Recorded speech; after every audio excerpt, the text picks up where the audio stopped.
All right, good morning. Thanks for joining us. We're going to walk through air services, and specifically we're going to focus on how to submit an annual permit evaluation report. So we got some slides to go through. I'm going to go through these fairly quickly to make sure that we have enough time to actually get through the whole submittal process for the PER. That's where I'll focus and spend most of the time today. So my name is Brandon Schwindeman, and I have Linda Lozich here with me, and we are with the Business Operations Support Section and Division of Air Pollution Control at Ohio EPA at Central Office in Columbus. I've been with EPA since 2010. I started in DAPC. I spent most of my years in the Mobile Sources section and the Compliance and Enforcement section, and I recently transferred over to the BOSS group here with Linda. Linda's been with the agency for 19 years, I believe. She has spent 8 years or so with the CERC group and the last 10 years plus in the BOSS section. So we're going to get started here.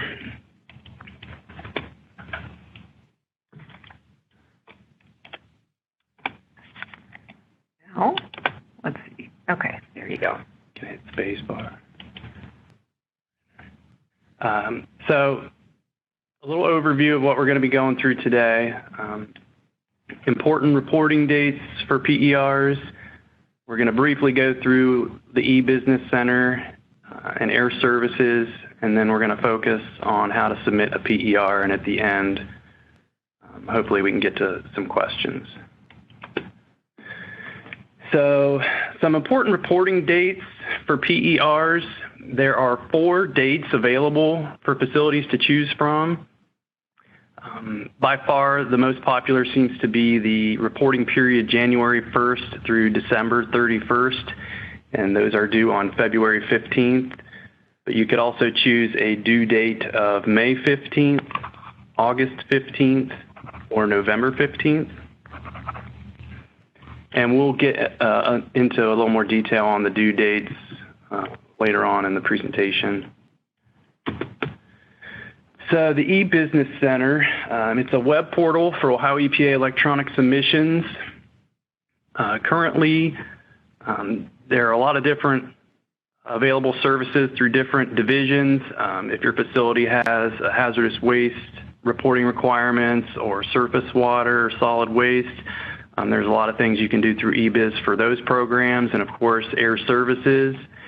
And also, you can pay a lot of fees online through air services for Ohio EPA, permitting fees, emission fees, licensing fees, etc. Who is required to use air services? So major air sources are required to use, as are Title V facilities, and also synthetic minor facilities, which are facilities accepting permit restrictions to avoid becoming major air source. They are required to use air services for compliance reports, emissions reporting, etc. Optional to use are the non-Title V facilities, the smaller facilities, and these are facilities with no permit restrictions to avoid becoming a major source. They can still submit, for example, the permit evaluation report that we're going to be going through. Non-Title V facilities can still submit that hard copy if they choose. In air services, there are a couple different roles that you can have for your facility. The prepare review role and the certify, submit, manage, access. So the prepare review role, these are typically for facility staff below plant manager, like an environmental health and safety person, or some plants that are small might just have a safety guy that does it. Consultants also should have this role. Consultants should be prepare and review only. They should never be submitters. The CSMA role, these are typically for plant manager or higher. There are some exceptions to the rules, especially for non-Title V smaller facilities that may not even have a plant manager. And for the plant manager hire role, it's good to keep the access list updated for current employees and consultants. They're the ones that can delegate access for prepare review roles, and they're the submitters of tasks. So what can you do in Air Services? You can create and submit permit applications, emissions reports, other permit-related reporting like compliance reports, emissions tests. If you have SEMS data that needs to be reported, you can update facility information. If it's a portable source, you can change if it's relocated to a different site, you can put that information in. And you can also view history and maintain data for your facility. You can track the permits that have been issued to the facility, obtain copies of air permits, you can view submission history, and you can view official correspondence between the agency and the facility. And we'll get into that in more detail as we're going through the submittal process. Where to locate assistance. And as we mentioned earlier, all these slides will be available, so don't feel like you have to write all this down. For permit and reporting applicability, these are questions that should generally be directed towards your district or local air agency, the permit writer that's associated with your facility. For e-business center account questions and PIN information, you can call the help desk. For Air Services access, you can call Linda or email Linda. Software support, SAPA, is available. And online training information, there's a link there that has several videos, webinar videos, and fact sheets and things like that. They're very helpful. So let's get started submitting our permit evaluation report. So I'm going to go to epa.ohio.gov.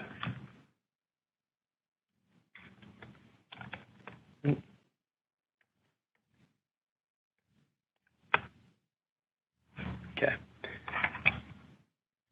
So EPA.ohio.gov is the homepage for the agency, and this is probably the easiest way to get to it if you don't have the actual eBiz URL bookmarked in your web browser. You can get there a couple different ways. You can go to Do Business, and they have online services. Here's the e-business center. Here's where you can pay fees.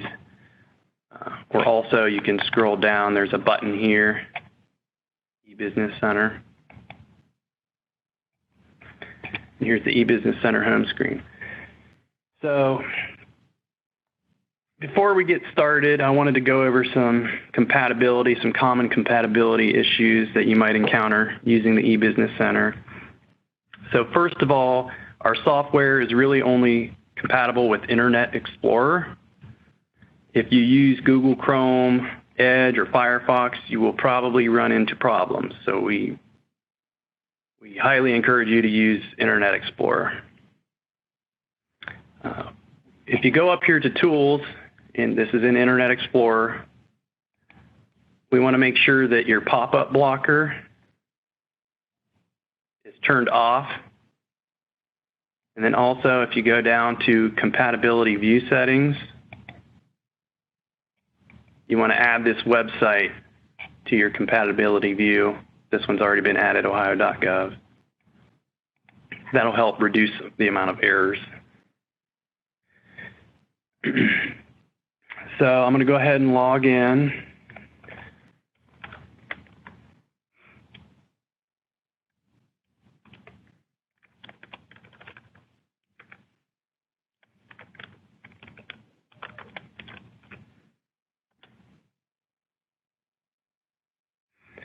Okay, once you're logged in, it's going to bring you to the eBusiness Center home screen associated with your account.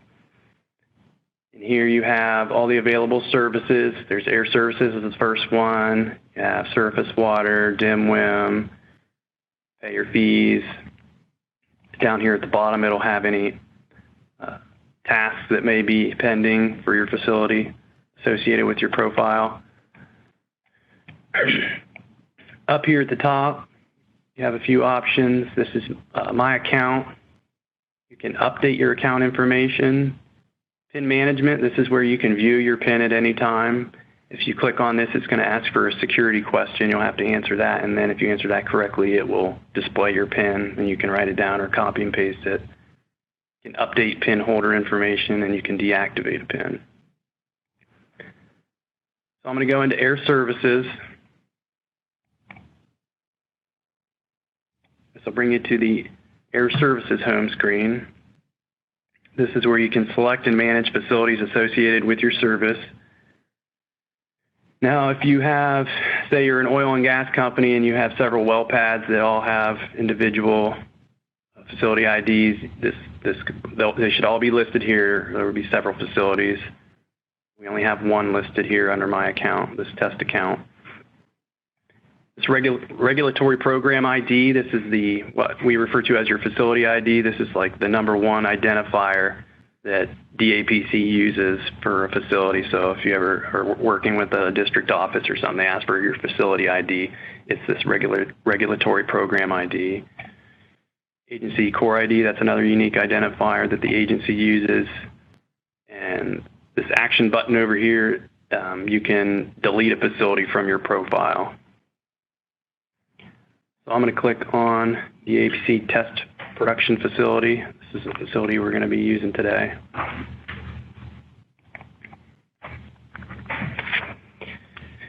So once you click on the facility you want to work on, it will bring up the Air Services home screen with facility information. The left side menu will allow you to view facility information like permits, contact info, previous submitted reports, etc. And you still have these same buttons up here that were in the other page. So if you click on owner contact, it'll bring up the history. If it's an end date, that means typically that person no longer works there and you've updated it to a new responsible official or primary contact, on-site billing. And it typically has the company name, the phone number, email. You want to make sure the responsible official, you should make sure that this is kept up to date because the agency uses this information to contact the facility and send information. This should have a history of all the applications submitted associated with the facility.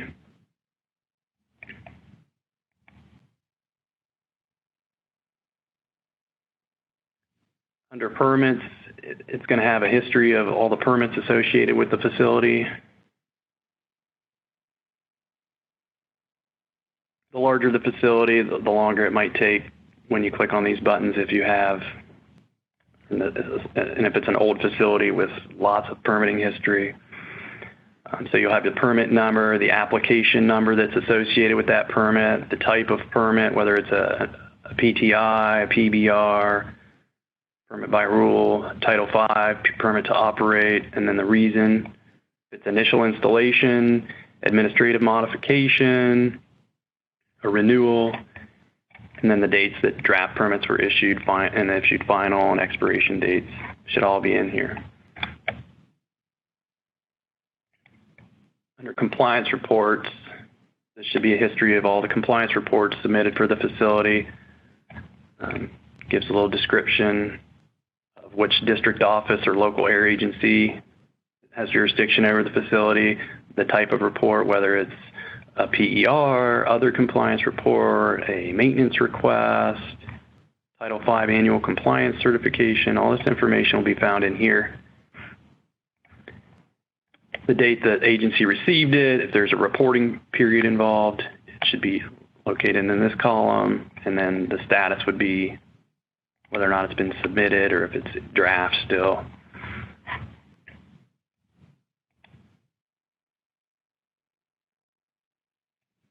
Correspondence, this is correspondence that the agency has sent to the facility. Might be a reminder notice, could be an expiration notice or a notice of violation. Then you have facility profile history, event log. This shows you pretty much anything that happens to the facility should be captured and recorded in here. if the classification changes from non-Title V to synthetic minor. It says, a permit application number has been received. So this is a good source of information, whether if you're trying to figure out whether or not the agency has received an application or something like that. And as you're going through these, this little help button right up here is very useful, and it changes depending on what screen you're on. So if you click help, pop-up window appears, and it kind of gives you an overview of what you're looking at on that screen. This gives you a description of what the event log list is. Gives you a little description. If we go back to the applications, go back to the help button, it's going to pop back up, and now it's going to talk about the application page and what all you can do with this page, description of some of the terminology. A lot of this information is very helpful. You can go back to the Air Services home by clicking here or up here, this tab. Okay. On this home screen, it's kind of hidden. So if you click View Facility Profile, it's going to get you a lot more detail on your facility. It's going to expand your facility tree to show all the emissions units associated with the facility. Temporary, if there's temporary units because there's a pending application, shutdown units.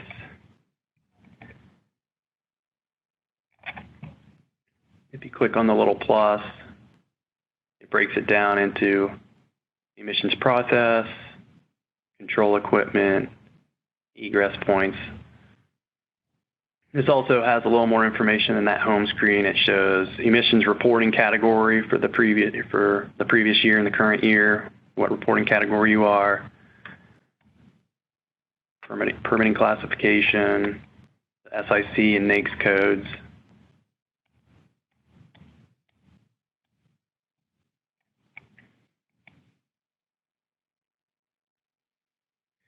So in the middle, you will see any pending tasks or tasks still in progress, those which haven't been submitted yet. And at the bottom, you will see several different new tasks. In order to create a new task, just click on the task link.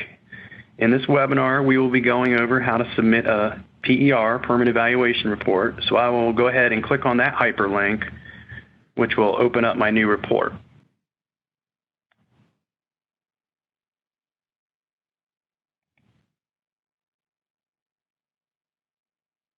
As you can see in progress, this one just as an example has a permit application that's still pending and also facility profile change.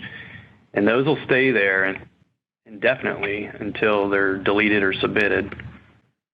So before we get started with the PER, I just wanted to briefly go over what exactly a PER is. So under your permit to install and operate for your facility, you must submit an annual Permit Evaluation Report, PER. The PER summarizes the activity of a facility over a 12-month period, including deviations and exceedances for each emissions unit that has been issued a PTIO. As I mentioned in the slide earlier, there are 4 possible reporting periods for a PER. Your reporting period for your facility is identified in any PTIO that is issued to your facility. The dates which are typically chosen by your facility. And you can change your PER due date, but you can't just change it through here with a couple clicks. You have to submit a request to Ohio EPA. It's kind of a formal process because you're actually you're asking for a permit modification, really. So there should be a single due date and reporting period if multiple PTIOs have been issued for the facility. So once you click on PER hyperlink, this little pop-up window should appear, and it's going to ask for which reporting period you are reporting for, and it's going to have the number of emissions units associated with the report. I've already submitted one through testing for this reporting period. That's why it says that I've already submitted, and it's asking me to create a corrected report. I go to next year, this is what you would typically see if you have not submitted a report yet. It just says create report. And so if you've ever created one and you need to make a correction, you can go back and create corrected report. And everything's going to look identical to if it was just submitting an initial report or creating a corrected report. It's all going to be blank, as you can see, just like it was if you were submitting the initial report. So Air Services will next display the following permit evaluation report detail screen. You will be in edit mode automatically, so you can start entering report information once the report is displayed on your screen. The facility information should be populated by Ohio EPA's most current database information. That would be your emissions units and the installation dates, etc. So on this screen, Air Services will allow you to answer the questions in the additional information and corrections section, the detailed EU information section, and if needed, the deviation, exceedance, or visible emissions detail section. So the additional information and corrections section is provided for communication of any information to the district office or local air agency that may not be captured in the detailed emissions unit information section. Some examples of relevant information you should identify under this section would be if an emissions unit did not operate at any point during the reporting period, but it is not permanently shut down, or an EU that has been permitted but will not be installed or modified, or any additional reporting requirements for any EU in the applicable permit that needs to be met in the PER. So, for example, I'm going to say that P010 was not in operation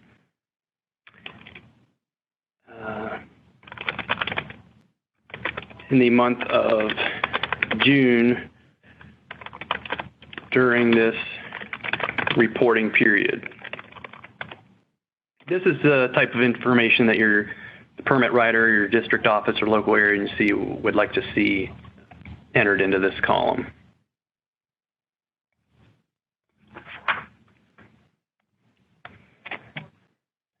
So under the detailed EU information section, you must answer yes or no for each DAPC emissions unit listed in the table under deviations or exceedances from OR, EL, and MRR.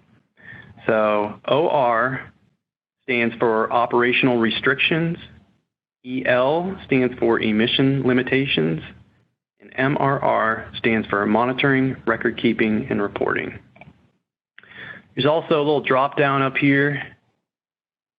If you're a large facility who has more than 6 units, you're going to have to click on that to show all the units at one time.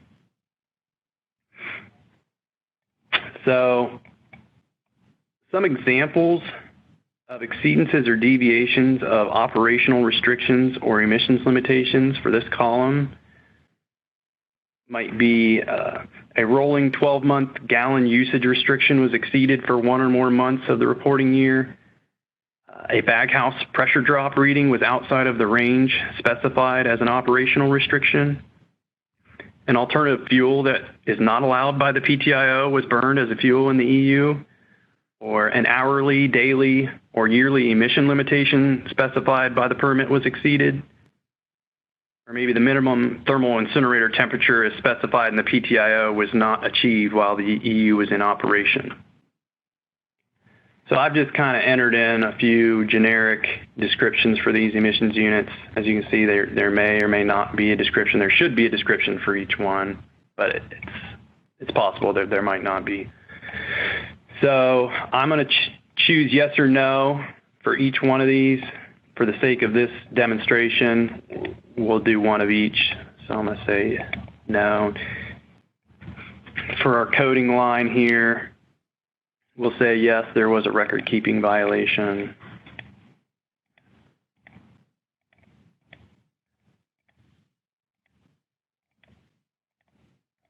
And if you leave one of these blank or without answering yes or no, you'll get an error when you go to save. So we'll say yes to a deviation for the OREL. That column. In the notes, it's not required. Most of the time, it's a pretty vague description. This could be something as simple as monitoring data was not recorded, because you're going to get more descriptive down here. Because if you choose yes for one of these, you're going to have to create a deviation down here. Some facilities might even just put see details.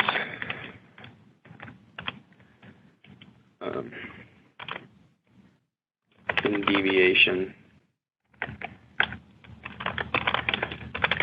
section.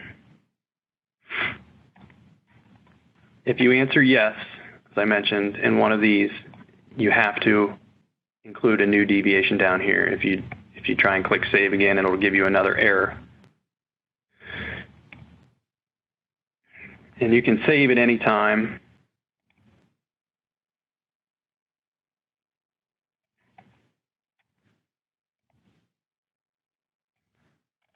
So if you are done for the day or going to lunch or something, you can always save and come back later. If you go back to your home screen,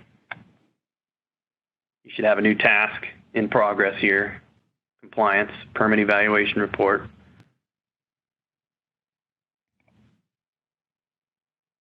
So if you click back on the link, it'll bring you back to where you left off. You go down here and click edit to resume entering in the information. So in order to enter in a deviation, exceedance, or visible emission incident, click on the new deviation button and you'll get another pop-up window which will ask for more detailed information.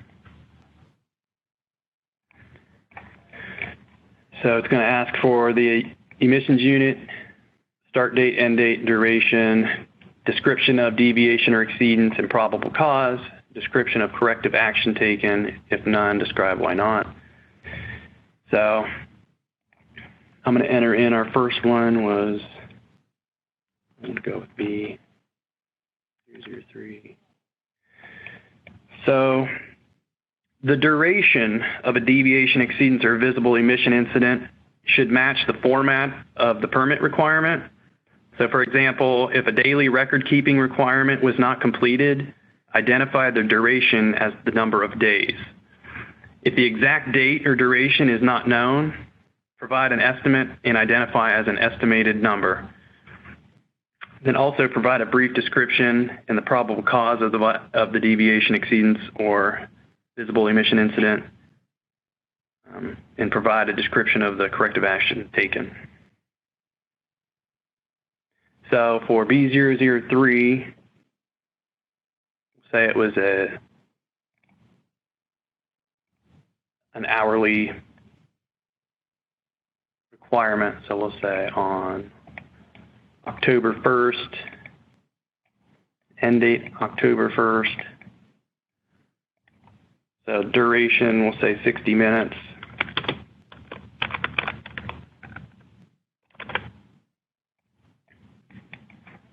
In the description, we'll say visible emissions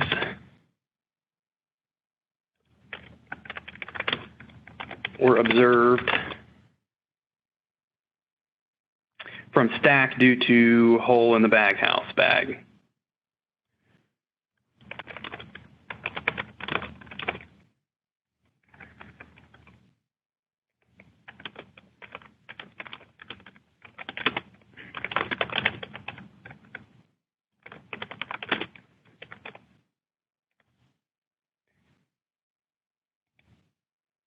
And the corrective action in this example, we'll just say simply that we replace the busted bag. That's how we corrected this situation. And then you'll click Create.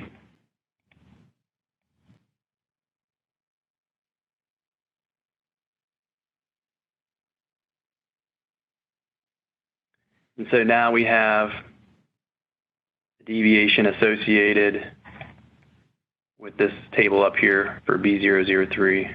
Wish they would stay open. So B003, description, the permit associated with it, the installation date. We had an exceedance. See details below. Here it is. So now we have to do another deviation for B004, our coding line, where our monitoring data was not recorded. Click on new deviation for each one. So this was B004. You can tab through these. You don't have to click on each one. You can click tab. So the start date for this one, we'll say October 1st. End date, say October 4th.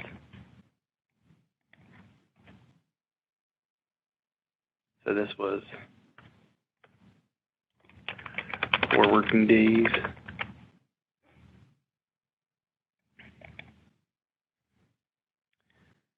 And we'll say that records were not kept for the coding line because an employee was on vacation. So due to employee vacation,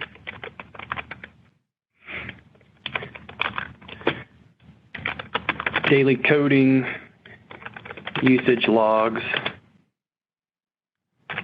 were not recorded.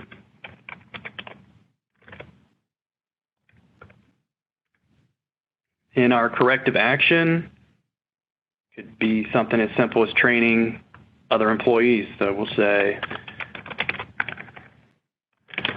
another employee was trained on how to record coding data as a backup.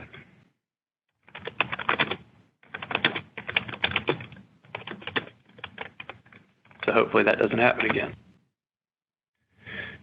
And then you click Create.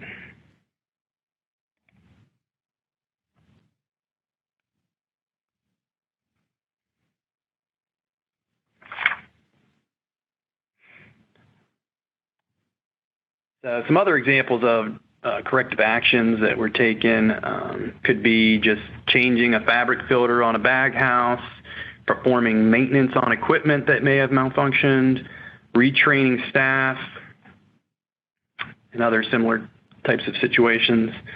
So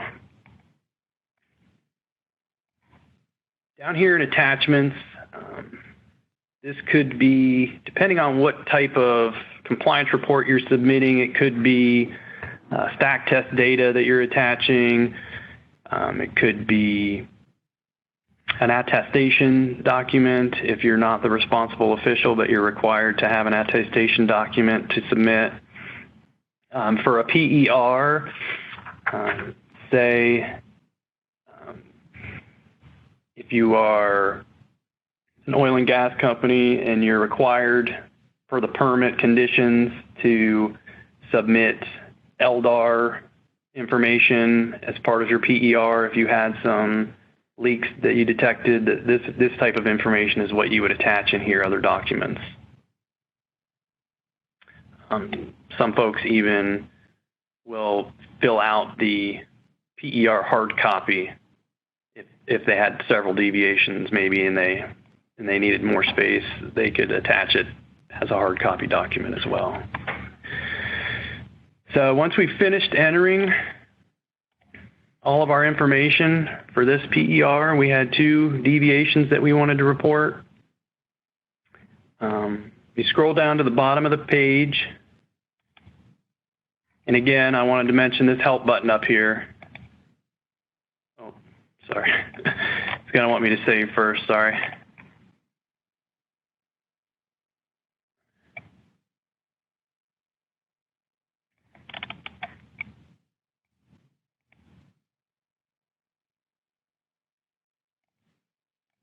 It's going to give you an overview of what you're looking at. It's going to kind of walk you through the steps of PER. So once you've saved and everything looks good, like I mentioned before, at this point, you don't have to submit at this time. You can log out and log back in. But when you're ready to submit, you're going to go down here to validate.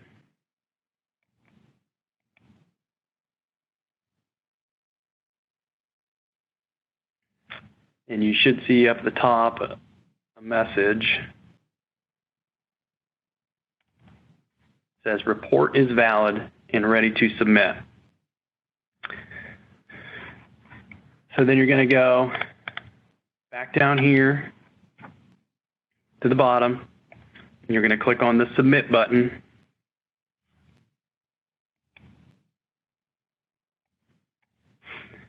It's going to have some legal type language,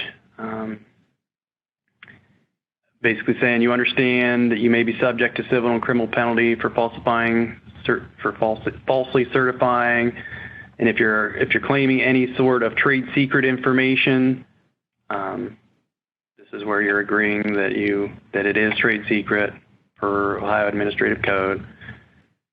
So once you agree with all this, then you're going to click yes.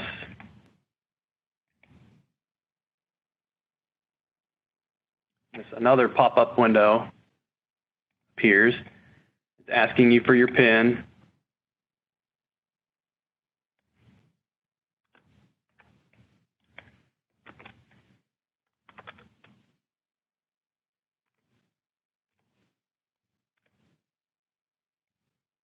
Click submit.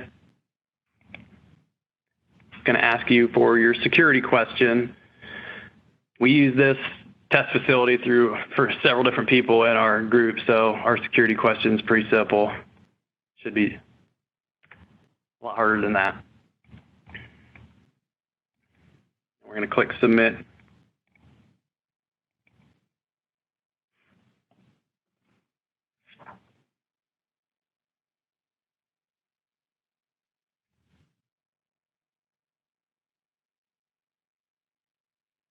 And hopefully you see this pop up, submit task completed successfully.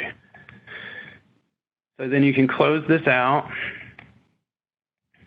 And when it'll automatically bring you back to your Air Services home screen for your facility. And as you can see now, that PER task has been removed. It's no longer a pending task. And if you go over here to compliance reports,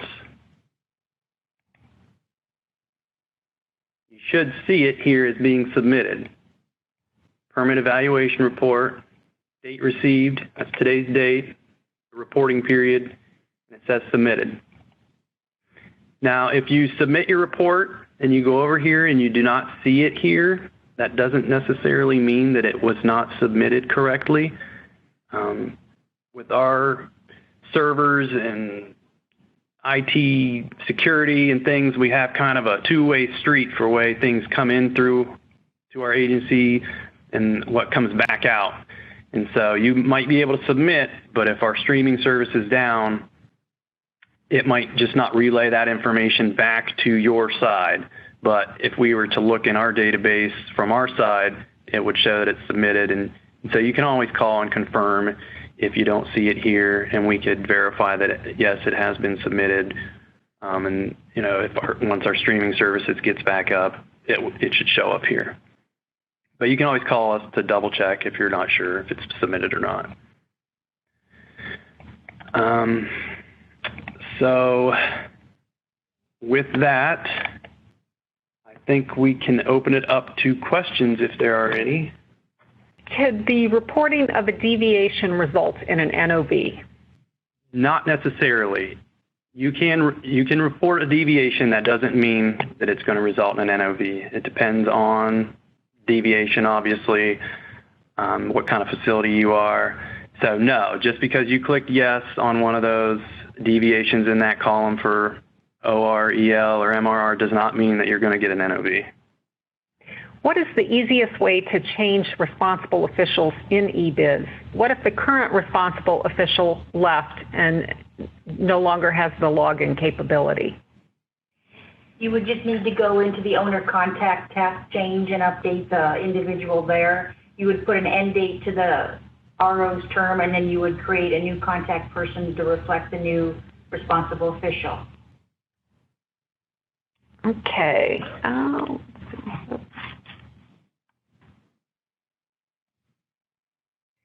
And is there a place where due dates are listed?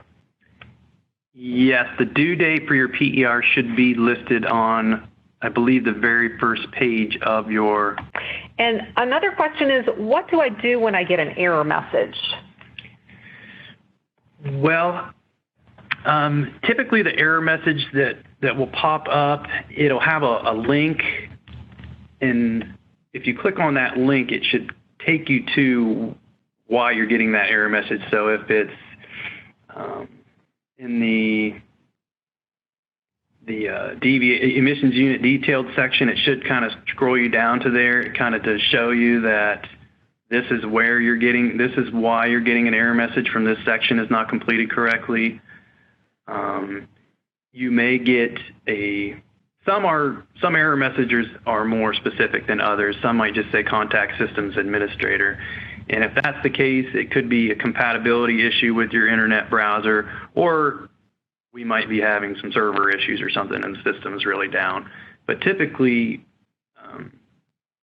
a lot of the error messages will give you a good idea of where you're going wrong throughout your process. And this, they kind of run into this probably more so with like permit applications, because there's a lot more information that needs to be submitted. Looks like that's it for our questions today. So again, we appreciate you attending and have a great day.